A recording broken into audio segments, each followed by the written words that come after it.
નમસ્કાર દર્શક મિત્રો, ગાંધી જયંતીની પૂર્વ સંધ્યાએ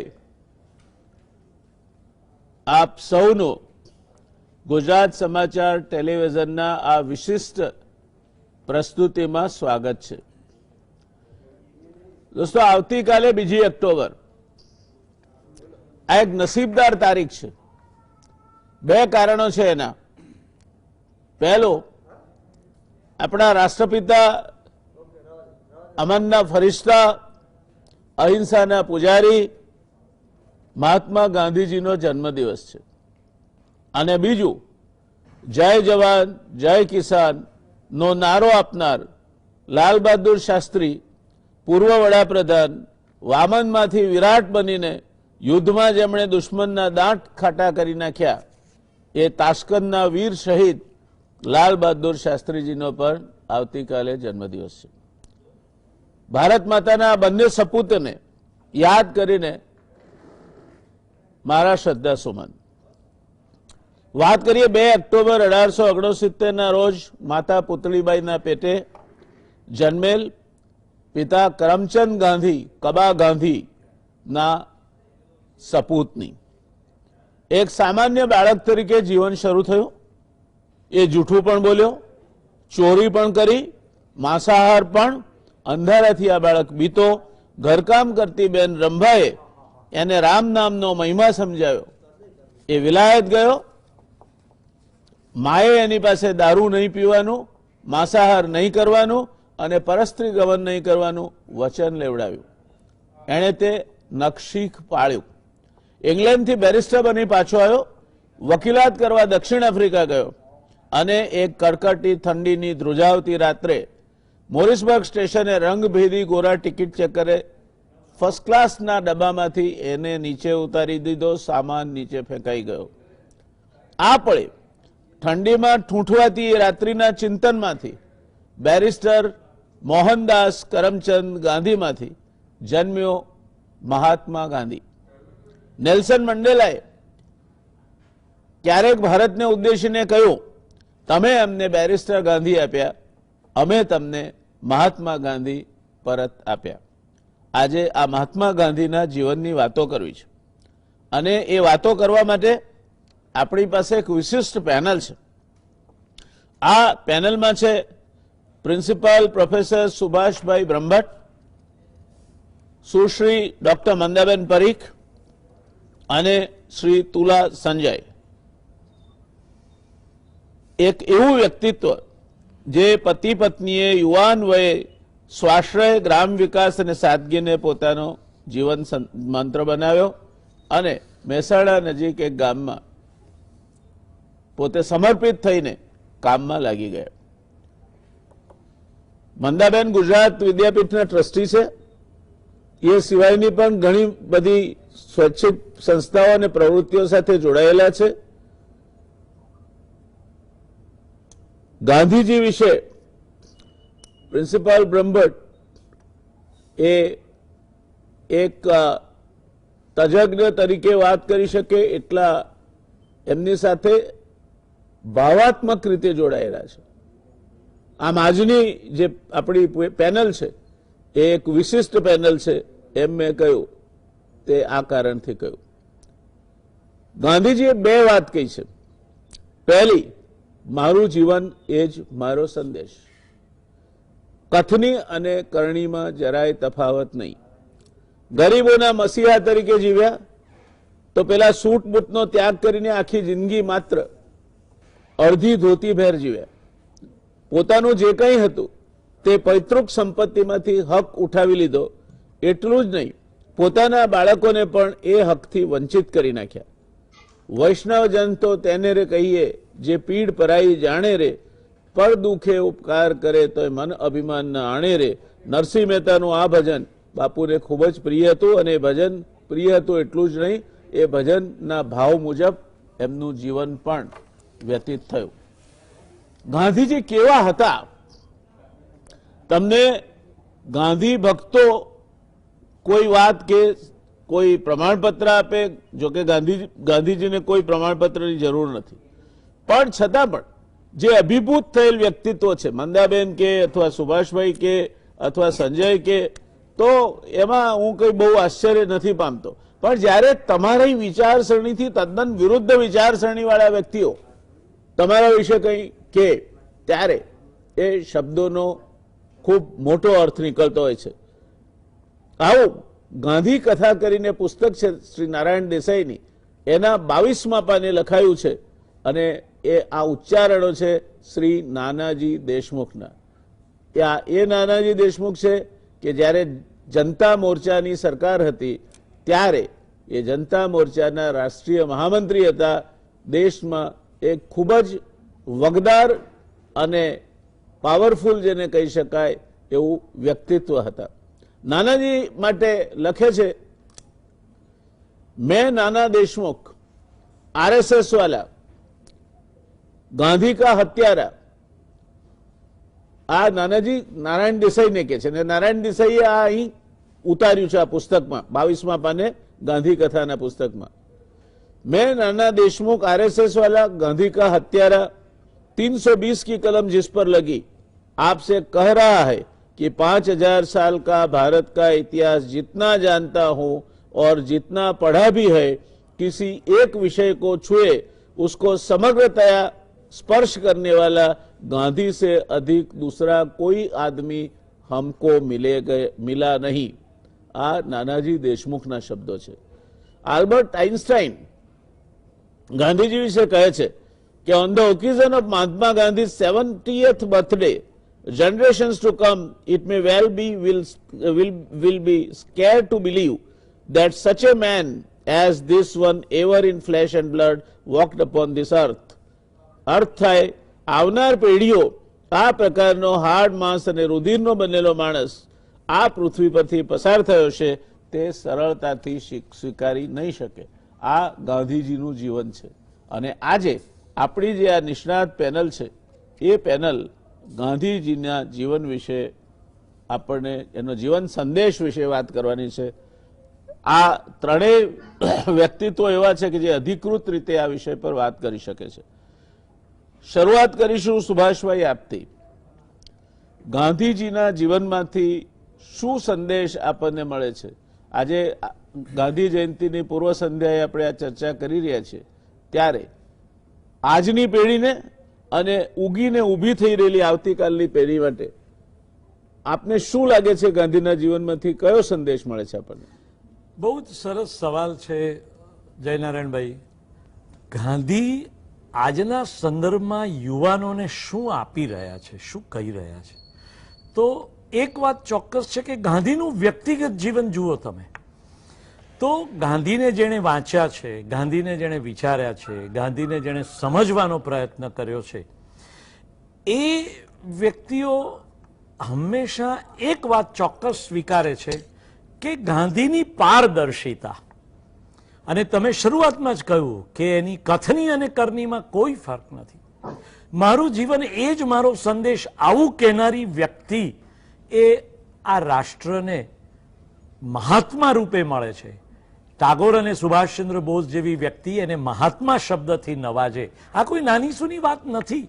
અને ગાંધી એ સાવ સામાન્ય કક્ષાની વ્યક્તિ, એમને ન એમનો સુંદર દેખાવ, ન એમની ભાષામાં કોઈ એવું પ્રભુત્વ, ન કોઈ લોકોને આંખ આંજી દે ને હાથ ઊંચા કરી કરીને ગાંધી કોઈ દિવસ બોલતા નહોતા. એવા મહાત્મા ગાંધીના જીવનમાંથી આજની પેઢીને જો કોઈ સંદેશ મળે એમ હોય ને તો કથની અને કરણીમાં કોઈ તફાવત ન હોય. આ એક પાયાનો મુદ્દો છે. બીજો મહત્વનો મુદ્દો એ છે કે જે કરવું છે ને એ એક ડિટર્મિનેશન સાથે, એટલે કે જે કંઈ કરવા માંગો છો એની એક ક્લેરિટી હોય, એની એક સ્પષ્ટતા હોય તમારી પાસે, અને પછી એ ધ્યેય પાછળ વિવેકાનંદે કહ્યું છે ને એમ લાગેલા રહેવું પડે. તમે વિચાર તો કરો, ગાંધી 1915માં આવ્યા અને ગાંધી એના મૃત્યુ સુધી કઈ વાત માટે લાગેલા રહ્યા હતા?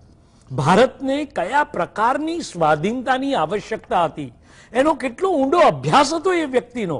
અને માત્ર ને માત્ર એક જ ધ્યેય માટે જે માણસે આખું જીવન ખર્ચી નાખ્યું, એણે નથી કુટુંબ સામે જોયું, એણે નથી કોઈ બીજા સુખ કે મોજશોખ માટેનો કોઈ વિચાર કર્યો. ભારતની સ્વાધીનતા અને ભારતના સામાન્ય માણસને એક ન્યાય મળે, એક સમાજમાં એને વ્યવસ્થિત સ્થાન મળે, આ એક વિચારને લઈને ગાંધી છેલ્લામાં છેલ્લા માણસ માટે લડ્યો છે.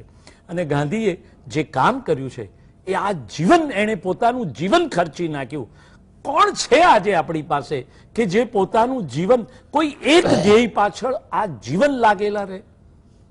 બીજી મહત્વની વાત એ છે કે ગાંધીએ આપણને મહાદેવ દેસાઈ આપ્યા, ગાંધીએ આપણને વિનોબા ભાવે આપ્યા, અને ગાંધી થકી કેટલી બધી સંસ્થાઓ આવી કે જે ગાંધી મૂલ્યોનું સંવર્ધન કરે.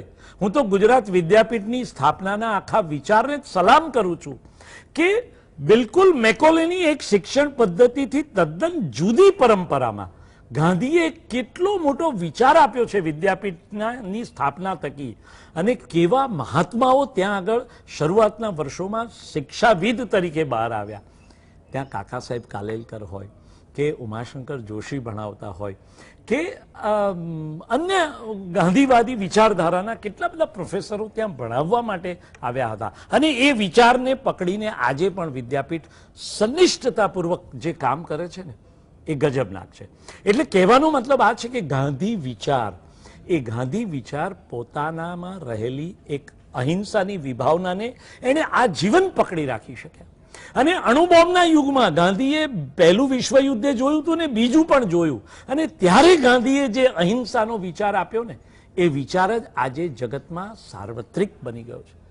જયનારાયણભાઈ, તમે મને કહો કે આજે વિશ્વમાં આપણે વિશ્વના શાંતિ દૂત માટે કેટલી વ્યક્તિઓને આપણે પ્રથમ હરોળમાં બેસાડી શકીએ? ગાંધી અને નેલ્સન મેન્ડેલા સિવાય મને એક તો નામ આપો કે આપણે કહી શકીએ કે આ વિશ્વ શાંતિના દૂત છે આપણી પાસે. આજની પેઢીએ ગાંધી પાસેથી ઘણું શીખવાનું છે.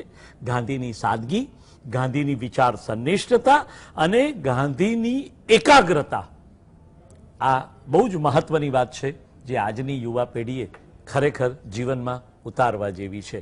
હા, છેલ્લી એક મહત્વની વાત કરું કે ગાંધીએ ખાદીનો એક વિચાર આપ્યો. આત્મનિર્ભરતાનો સૌથી મોટો કન્સેપ્ટ જો કોઈએ આપણને આપ્યો હોય ને તો મહાત્મા ગાંધીએ આપ્યો છે. અને ગાંધીએ હિન્દુસ્તાનને બેઠું કરવા માટે આ ખાદીના વિચાર થકી પ્રત્યેક ગામને આત્મનિર્ભર બનાવવાની વિભાવના વ્યક્ત કરી આપી હતી. અને માટે આજે જે પ્રસ્તુત છે આત્મનિર્ભર શબ્દ, એનો જનક મહાત્મા ગાંધી હતો. ધન્યવાદ. સંજયભાઈ, આપની પાસે આવું છું. મહાત્માજીએ એવું કહ્યું છે કે ટનબંધ ઉપદેશ કરતા અધોર આચરણ એ વધુ અગત્યનું છે, એ વધુ વજનદાર છે. આપે અધોર આચરણની દિશામાં જવાનો જે આખો પ્રયોગ કર્યો છે એના હાર્દને ગાંધી વિચાર સાથે જોડીને કંઈ વાત કરશો આપ? જયંતભાઈ, બહુ જ અઘરો પ્રશ્ન એટલા માટે લાગે છે કે ગાંધીનું આચરણ અને એની સાથે તમે અમને બંનેને મૂકી રહ્યા છો. કદાચ કોઈ જે વાત હતી ને કે જનરલ સ્પોર્ટ્સને જ્યારે ગાંધીએ ચપ્પલ બનાવીને આપ્યા અને કેટલોક સમય એમણે પહેર્યા પણ ખરા, પણ એક તબક્કે એમને જે લાગેલું હતું કે ભાઈ આ માણસના પેગડામાં પગ નાખવાની મારી હેસિયત નથી. અને લગભગ જેમ પેલી ભરતે રામની પાદુકાની જેમ એને સાચવ્યા, ત્યારે મને તો કાયમ લાગે છે કે ગુજરાતની ધરતી ઉપર રવિશંકર મહારાજ, બબલભાઈ મહેતા, મારાથી બહુ નજીક ડોક્ટર વસંતભાઈ પરીખ કે ડોક્ટર દ્વારકાદાસ જોશી જેવા સેવકોની જે પરંપરા છે એના પેંગડામાં ખરેખર પગ નાખવાની મારી અને તુલાની આજે પણ હેસિયત છે કે કેમ? અને એને લઈને જ આ દિવસોમાં હું પણ ઘણી બધી મથામણ કરી રહ્યો છું. એટલીસ્ટ 35 માર્કે પણ પાસ થવાય તો એ પણ એક ઘણી મોટી વાત લાગે છે. કદાચ પેલો ગાંધીમાં મને જો લાગતું હોય યાજ્ઞવલ્ક અને જનકનો પેલો સંવાદ છે, જનક પૂછે છે ગુરુને કે આ પ્રકાશ ક્યાંથી પ્રાપ્ત થાય છે? અને ગુરુ કહે છે કે એ સૂર્યમાંથી પ્રાપ્ત થાય છે. એ કે સૂર્ય આથમી જાય ત્યારે? તો કે ચંદ્રમાંથી મળે છે. ચંદ્ર ના હોય ત્યારે? તો કે છે તમતમતા તારાઓમાંથી મળે છે. ત્યારે કહે છે કે સૂર્ય પણ ના હોય, ચંદ્ર પણ ના હોય અને ટમટમતા તારા પણ ના હોય તો પ્રકાશ ક્યાંથી મળે? ત્યારે ગુરુ કહે છે યાજ્ઞવલ્કજી કે એ અંદરના અજવાળામાંથી મળે. મને એમ છે કે ગાંધીની આખી જે પ્રક્રિયા છે ને, ગાંધીના જીવનને સમજીએ તો એ આ અંદરના અજવાળાને શોધવાની કદાચ પ્રક્રિયા છે. અને એ રીતે અમે લોકો પણ જેને કહેવાય ને આપણી ભાષામાં નવટાક એ ગાંધીને જેમ જેમ કામ કરતા જઈએ છીએ એમ ગાંધીથી વધારે નજીક જતા જઈએ છીએ. કદાચ વધારે ને વધારે ગાંધીના પ્રેમમાં પડી રહ્યા છીએ એવું પણ લાગે છે. કદાચ બની શકે કે કોઈક વખતે ફરીથી આ રીતે મળવાનું થાય તો તમને કહું કે જયનારાયણભાઈ, આટલા દિવસોમાં હું થોડુંક વધારે ગાંધીની તરફ ચાલ્યો છું તો મને એમ લાગે છે કે કદાચ આજે મારું અહીંયા આવવાનું પણ સાર્થક છે. એવું વ્યક્તિગત રીતે સતત અમને તો કોઈ વખતે મને વ્યક્તિગત મને એમ લાગે છે કે ગાંધીની સાથે ચાલીએ છીએ છતાં પણ હજી ગાંધીને આત્મસાત કરી શક્યા નથી. ગાંધી બહુ અઘરા હતા.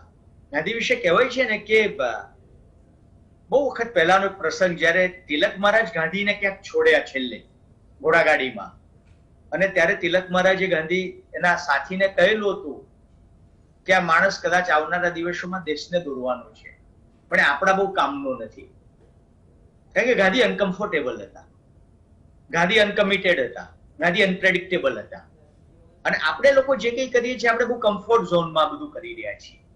એટલે મને એમ છે કે આ ત્રણેયને પામી શકાય, અનકમ્ફર્ટેબલ બની શકાય આ રીતે, તો મને એમ લાગે છે કે કદાચ ગાંધીનું જે આચરણ જે છે એ જે મારું જીવન એ જ મારી વાણીની પણ વાત છે, એ કદાચ બહુ જ અઘરું વ્યક્તિગત રીતે મને લાગ્યો તો જો દિલથી જો કહું તો હું હજી ગાંધીના એ વાતથી જોજનો દૂર છું, પણ છતાં પણ મારે એક ડગલું પણ બસ થાય એ રીતે બહુ જ હૃદયપૂર્વક હું અને તુલા એ દિશામાં વિશ્વગ્રામ થકી ચાલવાનો પ્રયત્ન કરી રહ્યા છીએ. ધન્યવાદ. દર્શક મિત્રો, ક્યારેક નમ્રતા આપણને ગોથા ખવડાવી દેતી હોય છે. બિરબલ અકબરની પેલી વાત છે કે ગામના વચ્ચોવચ્ચ હોજમાં બધાએ લોટો ભરીને દૂધ રેડવું, બધા પાણી રેડી આવ્યા. સવારે હોજ પાણીથી છલોછલ ભરેલો હતો. સંજયભાઈ, મારે તમને એવું કહેવું છે કે એમાંથી એકાદ માણસ પણ દૂધ રેડી આવે તો એનાથી હોજનું પાણી દૂધ નહીં થઈ જાય, પણ કમસે કમ એનો રંગ તો બદલાશે. આપ એ રંગ બદલવાનું કામ કરી રહ્યા છો, અને એ કામ કરી રહ્યા છો માટે આપ ઘણા બધાના પ્રેરણાદાયક છો, અને આપનું કામ એ દિશામાં આગળ વધે એ માટે અમારી હાર્દિક શુભકામનાઓ. બેનશ્રી, આપની પાસે આવું છે. આપ તો ગુજરાત વિદ્યાપીઠના માનવંતા ટ્રસ્ટી છો. મહાત્માજીની સ્થાપેલી આ સંસ્થા એ માટે સ્થપાઈ કે આપણને રાષ્ટ્રીય શિક્ષણ મળે, અને બ્રહ્મભટ્ટ સાહેબે કહ્યું તેમ મેકોલેનું જે ક્લાર્ક પેદા કરવાનું અથવા તો બેરોજગારો પેદા કરવાનું કારખાનું છે એમાંથી સ્વાશ્રય તરફ આપણે આગળ જઈએ. ગુજરાત વિદ્યાપીઠે એના કયા કયા પ્રકલ્પો થકી આ કામ કર્યું છે અને આજે કરી રહી છે? ખૂબ ખૂબ આભાર જયનારાયણભાઈ. વિદ્યાપીઠની જે સ્થાપના ગાંધીજીએ કરી ત્યારે એમણે એક બહુ પ્રસિદ્ધ વાક્ય એમનું છે, જે એમણે કહ્યું કે જો એક વાણિયાનો દીકરો ઋષિ કાર્ય કરી શકતો હોય તો એ કાર્ય મેં આજે કર્યું છે. વિદ્યાપીઠની સ્થાપના એ ગાંધીજીના આખા જીવનની અંદર એક વિશિષ્ટ પ્રકારનો બનાવ છે, અને અંગ્રેજી શિક્ષણ સામે એક વિકલ્પ ઊભો કરવા માટે તો ખરું જ, પણ એ સિવાય પણ એમને જે જગતની કલ્પના કરી હતી, એમણે જે દેશની કલ્પના કરી હતી, એમણે જે જીવનની કલ્પના કરી હતી, ત્યાં સુધી પહોંચવા માટે શિક્ષણની કેડી અત્યંત આવશ્યક છે એ વિશે ગાંધીજીના મનમાં કોઈ બેમત નહોતા. અને એટલે જ એ ગુજરાત વિદ્યાપીઠની સ્થાપના કરવા અને આજીવન એનું કુલપતિ પદ સ્વીકારવા માટે એ તૈયાર થયા. એટલે વિદ્યાપીઠ એ રીતે બહુ નસીબદાર સંસ્થા છે. આખા દેશની અંદર બીજી કોઈ સંસ્થા એવી નથી કે જેને ગાંધીજીનું આટલું મોટું નેતૃત્વ મળ્યું હોય. મેં છે 1920 અત્યારે 2020 100 વર્ષનો વિદ્યાપીઠનો ઇતિહાસ એક રીતે જુઓ તો વૈકલ્પિક શિક્ષણના વિકાસનો ઇતિહાસ છે. વિદ્યાપીઠની અંદર શરૂઆત તો ઔપચારિક શિક્ષણથી જ થઈ. જે લોકો શિક્ષણ છોડીને આવ્યા હતા એ લોકોને રસ્તામાં રજળી ના જાય ને એમને ડિગ્રી ના મળે એ માટે વિદ્યાપીઠે પરીક્ષાઓ લઈ અને એમને સર્ટિફિકેટ આપ્યા. ત્યાંથી શરૂ થયેલી વિદ્યાપીઠ પોતાનો અભ્યાસક્રમ બનાવે છે, યુજીસી સાથે સંબંધ જોડે છે અને ઉચ્ચ શિક્ષણની અંદર છેક પીએચડી સુધીના હાઈએસ્ટ અભ્યાસક્રમો સુધી પહોંચે છે. અને વિવિધ વિષયોમાં સામાજિક વિજ્ઞાનોથી શરૂ કર્યું હતું તે સામાજિક વિજ્ઞાન, ભાષા અને ત્યાર પછી તો ભૌતિક વિજ્ઞાનની અંદર પણ વિદ્યાપીઠના શિક્ષણે પ્રવેશ કર્યો છે. પણ વિશેષતા એની એ છે કે અહીંયા દરેક વિદ્યાર્થી, દરેક અધ્યાપક, દરેક સેવક જે કોઈ વિદ્યાપીઠમાં કામ કરે છે એ એક જ જીવનશૈલીથી બંધાયેલા છે. અને વિદ્યાપીઠની જીવનશૈલી આજે 100 વર્ષે પણ કેટલોક ઘસારો લાગ્યો છે પણ તેમ છતાં પણ આજે બહારની દુનિયા કરતાં વિશિષ્ટ રહી છે. એ એની કદાચ મોટામાં મોટી સિદ્ધિ છે. આદિવાસીઓના વિકાસનું કામ કરે છે, માતૃભાષા અને હિન્દી ના રાષ્ટ્રભાષાના પ્રચારનું કામ કરે છે, ગ્રામ શિક્ષણનું ઘણું મોટું કામ છે. ગામડાઓની અંદર લગભગ 11 કેન્દ્રો વિદ્યાપીઠના જુદા જુદા ગામોની અંદર છે અને એ બધા વિશિષ્ટ રીતે કામ કરી રહ્યા છે. ખેડૂતોના વિકાસ માટે કૃષિ વિજ્ઞાન કેન્દ્રોની મારફતે વિદ્યાપીઠની લાઇબ્રેરી છે શરૂઆતથી ખૂબ મોટી હતી. અને આપને જાણીને આશ્ચર્ય થશે કે જ્યારે વિદ્યાપીઠને બ્રિટિશ સરકારે તાળું માર્યું ત્યારે ગાંધીજીએ બ્રિટિશ સરકારને લખ્યું હતું કે મારે બીજું કંઈ નથી જોતું પણ મારા પુસ્તકો ત્યાં આગળ ખરાબ ના થઈ જાય એટલા પૂરતું પુસ્તકો અમને ખસેડી લેવા દો. અને એટલી પુસ્તકોની ને લાઇબ્રેરીની ચિંતા હતી ને તે વખતથી વિદ્યાપીઠની લાઇબ્રેરી એ મોટામાં મોટી લાઇબ્રેરી બને અને જ્ઞાનનો મોટામાં મોટો સંગ્રહ અહીંયા બને એ સ્વપ્ન વિદ્યાપીઠના તમામ સેવકોના મનમાં હતું. અને એ ઘણે અંશે સાકાર પણ થયું છે. વિદ્યાપીઠ આજે મોટામાં મોટી લાઇબ્રેરી તરીકે, સેન્ટ્રલ લાઇબ્રેરી તરીકે આખા શહેરની અંદર છવાયેલી છે. કોમ્પ્યુટર વિજ્ઞાન કે પત્રકારત્વ કે દ્રશ્ય શ્રાવ્ય વિભાગ આ બધા તમામ પ્રકારના વિભાગો જ્યાં જ્યાં એક વૈકલ્પિક વિચારધારાની જરૂર છે એ બધાની અંદર વિદ્યાપીઠે પ્રવેશ કરવાનો પ્રયત્ન કર્યો છે. આજે 2000થી વધારે વિદ્યાર્થીઓ વિદ્યાપીઠની અંદર રેંટીઓ કાંતીને, નિયમિત પ્રાર્થના કરીને, રોજ અવનવા ઉદ્યોગો કરીને, સમાજ સાથેનો પોતાનો અનુબંધ રાખી અને આ ગાંધી વિચારને સમજવાનો પ્રયત્ન કરે છે. ધન્યવાદ. મંદાબેન, આપને એક નાના કમર્શિયલ બ્રેક માટે અટકાવું છું, પછી આપને જે કંઈ ચર્ચા કરીએ છીએ આપની વાત ચાલુ રહેશે. રોકાઈએ દર્શક મિત્રો એક નાના કમર્શિયલ બ્રેક માટે. નમસ્કાર દર્શક મિત્રો, બ્રેક બાદ ફરી એકવાર આપનું સ્વાગત છે. મંદાબેન આપણને માહિતી આપી રહ્યા હતા ગુજરાત વિદ્યાપીઠ જે મહાત્મા ગાંધીએ 1920માં સ્થાપી એની વિવિધ પ્રવૃત્તિઓ જે આજે પણ ગાંધી વિચારને જીવંત રાખવાની દિશામાં ખૂબ કામ કરી રહી છે. એક વાત મંદાબેને જે કહી એ આપના ધ્યાને ફરી મૂકીને પાછા મંદાબેનને આ ચર્ચાનો દોર સોંપું છું. એ કે જ્યારે 1942ની અસહકારની ચળવળ ચાલુ થઈ ત્યારે ઘણા બધા પોતાનું અભ્યાસ મૂકીને બહાર નીકળી ગયા કોલેજની અને એ એમનું શિક્ષણ અધૂરું રહ્યું. એમાંના એક નામનો મારે વિશેષ ઉલ્લેખ કરીને દાખલો એટલા માટે આપવો છે કે વિલ્સન કોલેજનો એ વિદ્યાર્થી જો એ પરીક્ષા આપી હોત તો મુંબઈ યુનિવર્સિટીમાં પહેલા આવ્યા હોત, ફોર્મ ભરવાનું હતું અને ગાંધીજીની આ હાકલ આવી, ગાંધી વિચારથી પ્રેરિત થઈને ફોર્મ નહીં ભર્યું અને પોતે પરીક્ષા નહીં આપી. એ વિદ્યાર્થીએ પછી ગુજરાત વિદ્યાપીઠમાં પહેલી બેચમાં ભણીને પોતાની સ્નાતકની પદવી મેળવી. એનું નામ હતું ખંડુભાઈ દેસાઈ. મજૂર મહાજનના એક ધુઆધાર નેતા અને પ્રખર ગાંધીવાદી, વિચારસરણી અને આચરણ બધી જ રીતે. તો ફરી પાછા આપણે મંદાબેનને વિનંતી કરીએ કે આપની વાત આગળ વધારો. વિદ્યાપીઠની વાત કરતી હતી એટલે વિદ્યાપીઠે અનેક ક્ષેત્રોની અંદર પોતાની પ્રવૃત્તિઓને વિસ્તારવાનો પ્રયત્ન કર્યો છે. પણ આજે મૂળ વાત તો મારે વિદ્યાપીઠ કરતાં પણ વધારે ગાંધીજીની કરવી છે કે આપણે ગાંધીજીને શ્રદ્ધાંજલિ આપવા એમનું સ્મરણ કરવા માટે આજે આ કાર્યક્રમ કર્યો છે. ગાંધીજી એક અદ્ભુત વ્યક્તિત્વ હતું એ વિશે કોઈ ચર્ચાનો સવાલ નથી, એ કહેવાની પણ જરૂર નથી, કારણ કે જે ગાંધીને થોડો પણ સ્પર્શે એ બધાને ગાંધીજીની મહાનતા તો ચોક્કસપણે સ્પર્શે જ છે. પણ ગાંધીજીની જે એક વિશેષતા જે આપણામાંથી ઘણા યુવાનોના ધ્યાનમાં એટલી નથી એ છે જયનારાયણભાઈ કે એમણે દરેક વ્યક્તિગત ગુણને સામાજિક ગુણ બનાવ્યો. સત્ય અહિંસા એ કંઈ નવા નથી, ગાંધીજીએ કહ્યું હતું કે હિમાલય જેટલા જૂના છે, પણ એમણે સત્ય અને અહિંસાને સામાજિક લડતના શસ્ત્રો બનાવ્યા, એમણે સામાજિક ઉત્થાન માટેના સાધનો બનાવ્યા અને સમગ્ર સમાજ સત્ય ઉપર કઈ રીતે ઊભો થાય, સમગ્ર સમાજ અહિંસા ઉપર કઈ રીતે ઊભો થાય એનું વિજ્ઞાન વિકસાવવાનો પ્રયત્ન કર્યો.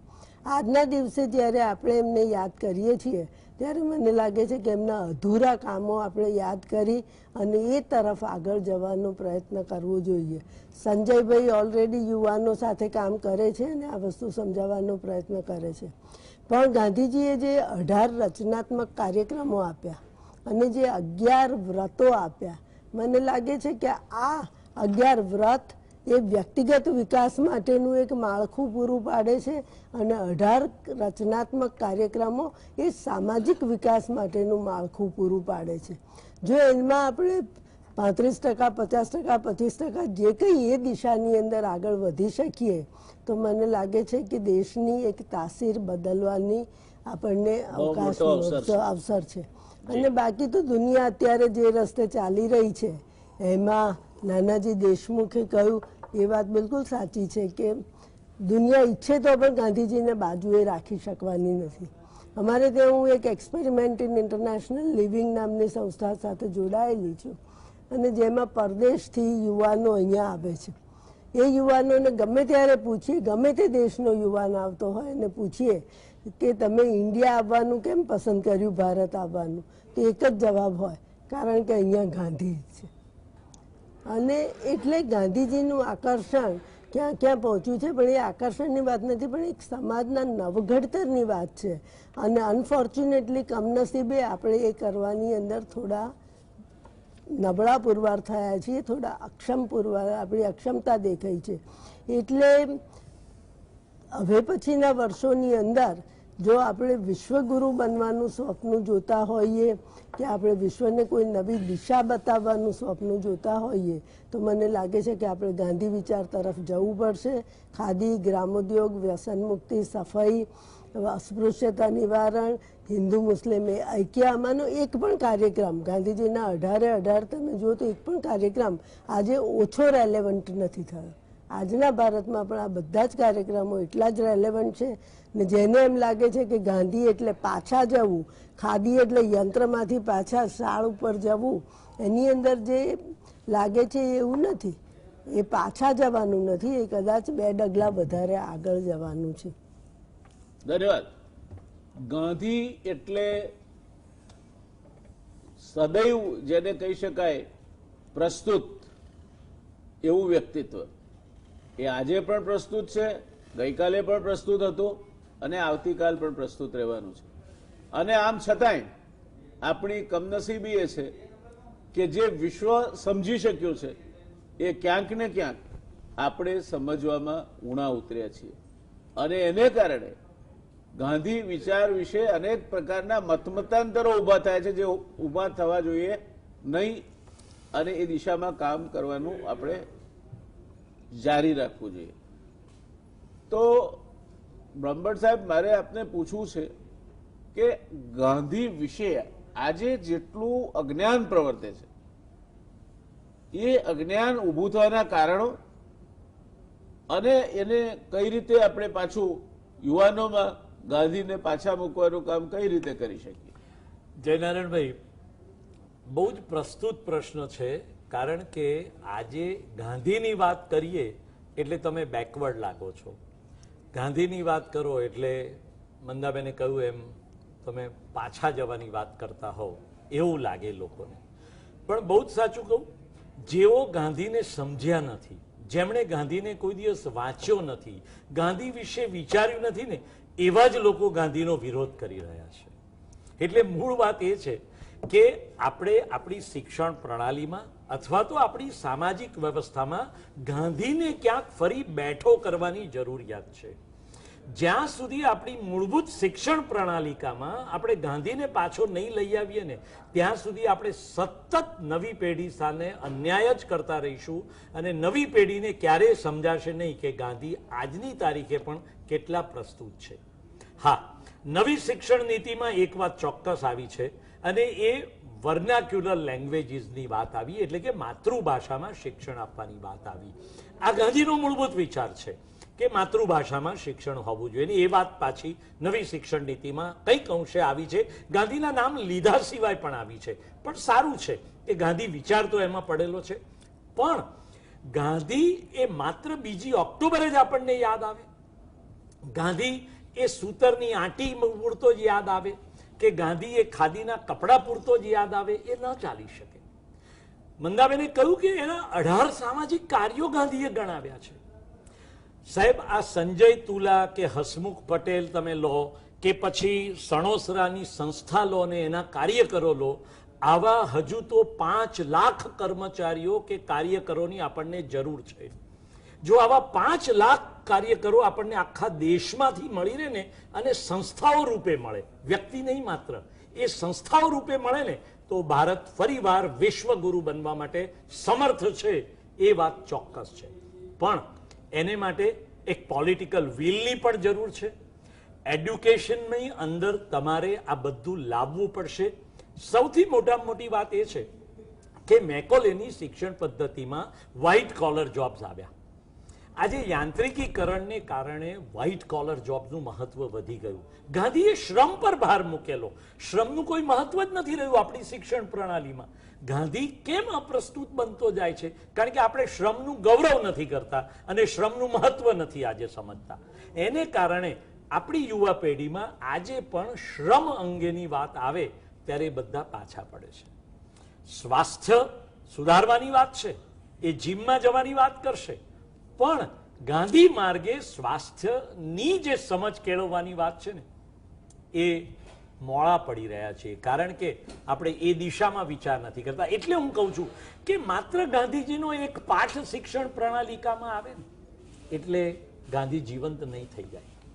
આપણે ગાંધીના વિચારો, ગાંધીનો આદર્શ, ગાંધીની પરંપરા અને એનું જીવન સાંગોપાંગ આજના યુવા પેઢી સમક્ષ મૂકી આપવું પડશે અને એની પ્રસ્તુતતા. એને માટે પોલિટિકલ વિલની બહુ જ આવશ્યકતા છે અને એ નહીં કરીએ ને ત્યાં સુધી નહીં થઈ જાય. બીજું મહત્વની વાત એ છે કે આપણે શિક્ષણ પ્રણાલીમાં આશ્રમ પરંપરાને ભૂલતા જઈએ છીએ. વિદ્યાપીઠ જેવી હજુ બીજી 100 સંસ્થાઓ ઊભી થાય એ બહુ જરૂરી છે. એક નાનકડું ગામડું બેઠું કરવા માટેની શિક્ષણ પ્રણાલી શું? ભારત તો ગામડાઓનો બનેલો દેશ છે. આ પ્રત્યેક ગામને બેઠું કરવાનો એક વિચાર ગાંધીની જીવન પરંપરામાં અને ગાંધી વિચારમાં પડેલો છે. આપણે એ તરફ દુર્લક્ષ સેવી રહ્યા છીએ. આપણે માટે શહેરો જ મહત્વના બન્યા છે, ગ્રામ સમાજને આપણે ભૂલી ગયા છીએ. ગામડાના ઉદ્ધારની કોઈ વાત નથી આપણી પાસે. આપણો ખેડૂત આજે મરી રહ્યો છે, આપણને ખ્યાલ જ નથી આવતો કે કેટલું મહત્વનું છે કોઈ પણ દેશના ફાળા મહત્વના વિકાસમાં ગામડાનું પ્રદાન કેટલું મોટું હોય ને એ વાત આપણને ખ્યાલ જ નથી આવતો. અને એ વાત ગાંધી વિચારમાં પડેલી છે. એટલે જ્યાં સુધી ગ્રામ સમાજને બેઠો નહીં કરીએ, ગામડાને બેઠું નહીં કરીએ, આપણે પ્રત્યેક ગામને ગોકુળિયું ગામ નહીં બનાવીએ, આત્મનિર્ભર નહીં બનાવીએ, ત્યાં સુધી ગાંધી આજે પણ આપણને અપ્રસ્તુત લાગે. ગાંધીના આર્થિક વિચારોને આ દેશના અર્થશાસ્ત્રીઓએ જબરજસ્ત રીતે વાગોળવાની જરૂર છે. ફરી એકવાર સમાજ સમક્ષ મૂકવાની જરૂરિયાત છે. અને તમે જુઓ કે ગાંધીએ બાર્ટર સિસ્ટમની જે વાત કરી છે એનાથી પ્રત્યેક ગામમાં કેટલો મોટો વિકાસ થઈ શકે. પ્રત્યેક ગામનો પ્રત્યેક કર્મશીલ વ્યક્તિ એ આત્મનિર્ભર બની શકે છે કે નહીં? આ ગાંધી વિચારધારામાં વાત પડેલી છે. પણ આ માટે ઘણી મહેનત કરવાની જરૂર છે અને સંજય તુલાને આપણે અભિનંદન આપીએ કે એમના જેવા હજારો યુવાનો તૈયાર કરે અને દેશના ખૂણે ખૂણે પહોંચી જાય. જેમ ગાંધીના સમયમાં ગાંધી વિચારને લઈને કેટલા બધા લોકોએ પોતે કેટલી બધી સંસ્થાઓ ઊભી કરી. અને તમે જુઓ જયનારાયણભાઈ, આજે લોકભારતી સણોસરા કેટલું મોટું કામ કરી રહ્યું છે.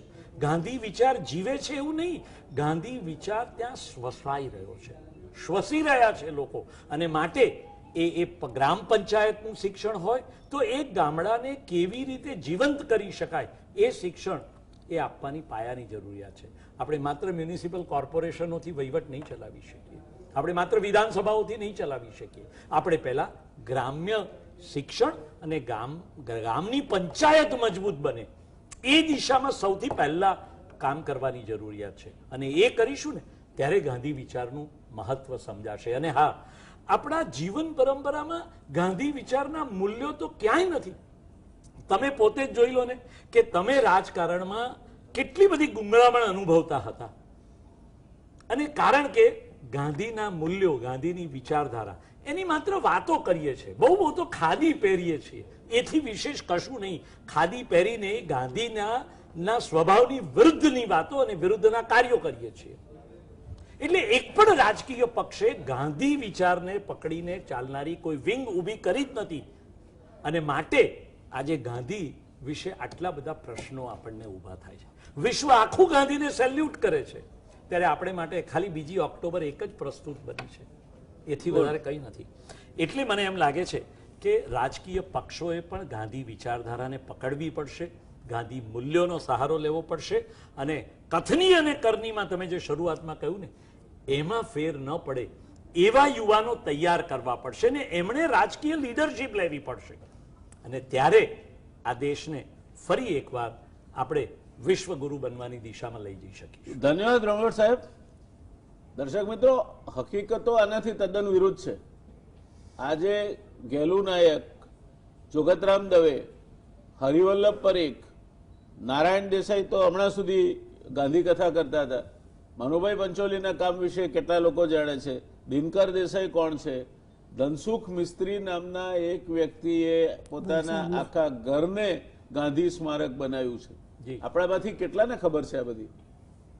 અને ત્યાં સુધી જે ગાંધી સંસ્થાઓ છે તે પણ ધીરે ધીરે ધીરે ધીરે કાં તો વિલીન થઈ રહી છે કે કાં તો એમાં એવા પરિવર્તનો આવી રહ્યા છે કે જે પરિવર્તનો કદાચ ગાંધીએ સ્વીકાર્યા ન હોત. ગાંધીએ જ્યારે ગુજરાત વિદ્યાપીઠ સ્થાપવાની વાત કરીને એના માટે દાનનો પ્રવાહ વહેવા માંડ્યો ત્યારે મુંબઈના અમુક દાતાઓ બહુ મોટી રકમ આપવા તૈયાર હતા, પણ એમની શરત હતી કે દલિતોના બાળકોને ગુજરાત વિદ્યાપીઠમાં પ્રવેશ નહીં મળવો જોઈએ.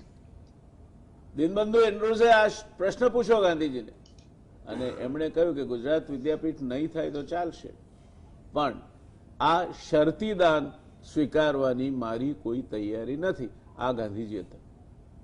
અને એટલે સંજયભાઈ, મારે આપને પણ કહેવું છે કે ગાંધીજી ચંપારણમાં હોય કે વર્ધામાં, ગાંધી એટલે શું? તો ગાંધી એટલે ત્યાં બેઠા બેઠા પણ પવનની દિશા બદલાઈ છે, માટે હવે પાયખાનાઓની દિશા બદલવી પડશે અને એ શૌચખાડાઓ તરફથી પવન રહેઠાણના વિસ્તારો પર આવશે, માટે દુર્ગંધ ફેલાવશે. આટલી ચિંતા કરનાર માણસ, આટલી નાની વાત સમજનાર માણસ ગાંધી થઈ શકે. એટલે આપ જે કંઈ કરો છો એ નાનું નથી. હંમેશા પર્વત ચડવો હોય તો નાના ડગલેથી શરૂઆત થાય છે. આજે જેમ બ્રહ્મભટ્ટ સાહેબે અગાઉ કહ્યું, જેમ આપે પણ વાત કરી જે ઋષિની સાથેના સંવાદને, કે અંદરથી દીવો સળગાવવાનો છે. હાક સુણી તારી કોઈ ના આવે તો એકલો જાજે રે. પણ એ દીવું, એ કોડિયું સૂર્યાસ્ત પછી એક નાનું કોડિયું પણ જો પોતાનો ટમટમાતો પ્રકાશ મર્યાદિત વિસ્તારમાં ફેલાવે તો એ રાતના અંધકારને દૂર કરે છે. અને એટલે આપનો જે સૂર છે એની સાથે હું સંમત નથી થતો કે આપ નાનું કામ કરી રહ્યા છો. કામ કોઈ નાનું નથી હોતું, એના જોનાર વિચાર નાનો હોઈ શકે ત્યારે કામ નાનું બને છે. આપની ઉંમરે કેટલા યુવાનોને વિચાર આવે છે કે આપણે આ પ્રકારનું ગ્રામોદ્ધારનું કે ગાંધી વિચાર સાથે જોડાઈને કામ કરીએ. માટે મેં આપને પ્રશ્ન પૂછ્યો હતો કે આપ શું કામ કરો છો ગાંધી વિચાર સાથે જોડાઈને, એની વાત કરો. એના બદલે આપે અતિ નમ્ર થઈને આપ કેટલા પોતાની જાતને ગાંધીની સરખામણીમાં નાના ગણો છો, મારે એ દાખલા નથી જોઈતા સંજયભાઈ. These are all examples of escapism. ભાગી છૂટવાની વૃત્તિ કોકને પ્રવૃત્ત કરે એવા આ દાખલાઓ છે. પ્લીઝ ટેલ અસ, આપ શું કરો છો અને આજના યુવાનોને આપનો સંદેશ શું છે? હેલો. હાજી. હા, જય નારાયણભાઈ. હા, વ્યક્તિગત રીતે તો હું માનું જ છું કે અધર વર્લ્ડ ઇઝ પોસિબલ, અને એ રીતે એક વિશ્વગ્રામ દ્વારા ચાલતા કામોમાંનો કામની વાત કરું. અમે લોકોએ 4 વર્ષ પહેલા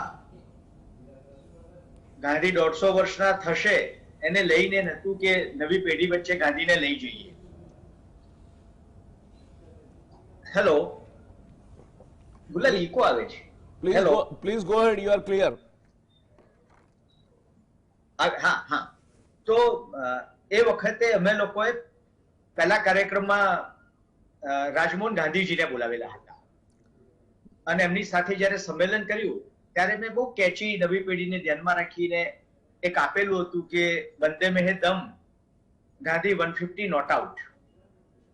ત્યારે રાજમોહનજીને બહુ ગમેલું એ, અને પાછળ ફરીને જોતા જોતા મને કે લેકિન સંજય મેં સોચ રહા હું कि एक छोर पर तो गांधी खड़े हैं, वो नॉट आउट है, लेकिन दूसरे छोर पर कौन?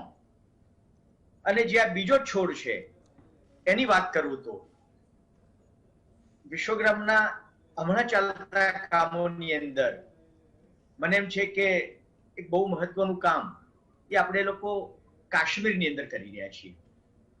કદાચ કાશ્મીર શબ્દ જ આવતા તમારી પેઢીને કદાચ શમ્મી કપૂર દેખાય, પણ અત્યારની પેઢીને કાશ્મીર શબ્દ આવતા જ શું શું દેખાય છે એની કલ્પના કરી શકું છું. અને ત્યારે છેલ્લા 4 વર્ષથી આપણે કાશ્મીરમાં કામ કરીએ છીએ, અને હું પાકું માનું છું કે આજે પણ જો કાશ્મીરની અંદર કામ કરવું હોય તો જે રેખા આપણા માટે ગાંધી, વિનોબા અને જયપ્રકાશે આપેલી છે એ જ કરી શકાય. બહુ ટૂંકમાં કહું તો અમારી એમાં મુખ્ય પ્રેરણા વિનોબાજી રહ્યા છે આ કામની અંદર. વિનોબાજી જયારે પીર પાંચાલ ક્રોસ કરી અને પદયાત્રા કરેલી હતી, અને ત્યારે ત્યાં ઠેર ઠેર એક વાત કરતા હતા ત્યાંના લોકોને કે આપકા ધર્મ કौन सा है वो मैं जानना नहीं चाहता हूं, आपका विचार क्या है वो भी मैं जानना नहीं चाहता हूं, लेकिन आपको दुख क्या है, आपको दर्द क्या है वो मैं जानना चाहता हूं, समझना चाहता हूं, हो सके तो उसमें मैं आपको सहयोग करना चाहता हूं. આ જે વાત છે દુઃખ અને દર્દમાં સહયોગ કરવાની, એ ભૂમિકાએ બહુ વખતથી મને લાગતું હતું. 2005માં આપણે આમ તો કાશ્મીર અર્થક્વેક વખતે ત્યાં થોડોક સમય કામ કરેલું, અને ત્યારે જે મેં કાશ્મીર જોયેલું, કાશ્મીરના લોકોને મેં મહેસૂસ કરેલા હતા, અને લાગતું હતું કે આજે ગાંધી 150 વર્ષે હોત આપણી વચ્ચે તો એ જરૂર ને જરૂર માત્ર કાશ્મીરમાં હોત. અને એ રીતે ગાંધીના પગલે 4 વર્ષથી જે કાશ્મીરમાં કામ કરીએ છીએ, છેલ્લા 4 વર્ષની અંદર લગભગ 160 જેટલી સ્કૂલો અને ગામોમાં આપણે લોકો ગયા છીએ. 70 મિત્રો ગુજરાતમાંથી આપણા સાથે જોડાયેલા શિક્ષક મિત્રો એક પોતાના ખર્ચે 1 મહિના માટે કાશ્મીર આવે, ગામડાઓમાં જઈને અમે લોકો રહીએ છીએ, અને અમને એમ લાગે છે કે જાણે અમે અમારા લોકો વચ્ચે રહીએ છીએ. ત્યાંના લોકોને એટલું બધું સારું લાગે છે. મને એમ લાગે છે કે કાશ્મીર પ્રશ્ન જો આપણે આજે પણ ઉકેલવો હશે તો માત્ર ને માત્ર એક મોહબ્બતનો પૈગામ જ સંભવ છે, બાકી કોઈ બીજા પૈગામ દ્વારા સંભવ નથી. સ્કૂલોમાં જવું, ત્યાંના વિદ્યાર્થીઓ સાથે સંવાદ કરવો, ત્યાંના વિદ્યાર્થીઓ સાથે પ્રવૃત્તિ કરવી. અત્યારે ગુજરાતની અંદર કાશ્મીરના 11 વિદ્યાર્થીઓ ભણી રહ્યા છે હાયર એજ્યુકેશન, એ એન્જિનિયરિંગમાં છે, ફાર્મસીમાં છે, અને એના એટલા સુંદર અનુભવો છે. એક અનુભવ મને શેર કરવો ગમશે. એક એન્જિનિયરિંગના બીજા વર્ષમાં અભ્યાસ કરતો અમારો એઝાઝ કરીને વિદ્યાર્થી છે, એ જયારે પહેલી વખતે અહીંયા આવ્યો ત્યારે બહુ ટિપિકલ એની દાઢી. આપણા એક મિત્રએ કહ્યું કે દોસ્ત તું અહીંયા આવ્યો છે તારે બાકી તું વેલકમ, પણ આ તારી દાઢી કદાચ તને મુશ્કેલી ઊભી કરી શકે. ત્યારે છોકરાએ કહેલું તો એને કે સર કે મુझे थोड़ा वक्त दो और बाद में तय करना कि लोग मुझे मेरी दाढ़ी से पहचानते, मेरे कैरेक्टर से पहचानते. અને આજે આ છોકરો એટલો બધો પ્રિય થઈ ગયો છે પોતાના વિદ્યાર્થીઓ વચ્ચે, એટલો બધો કેરિંગ છે. મને એમ લાગે છે કે ગાંધીનું કામ, મને જો લાગતું હોય વિશ્વગ્રામ દ્વારા ખરેખર થઈ રહેલું હોય, તેમાં બહુ જ મહત્વનું કામ હું કાશ્મીરનું ગણું છું. અને એક સંકલ્પ ગયા વર્ષે મારા મનમાં ઉઠેલો હતો કે જો આપણે ક્યાંય પણ કામ કરવું તો તેના લોકો સાથે જોડાવું જોઈએ, ત્યાં બેસવું જોઈએ. ખાસ તો શરૂઆતમાં હતું કે 12 વર્ષનું તપ કરીશું, પણ મને લાગે છે કે 12 વર્ષનું તપ થાય તો પછી આપણે ત્યાં સ્થિર થઈ જઈએ. અને એ રીતે ગયા વર્ષે મેં સંકલ્પ પણ કર્યો કે આપણે કાશ્મીરમાં એક આશ્રમ બનાવીએ. અમે નામ પણ બહુ સુંદર આપ્યું છે, બહુ વિચારીને, બહુ સમજીને, ગાંધી ગફારખાન આશ્રમ.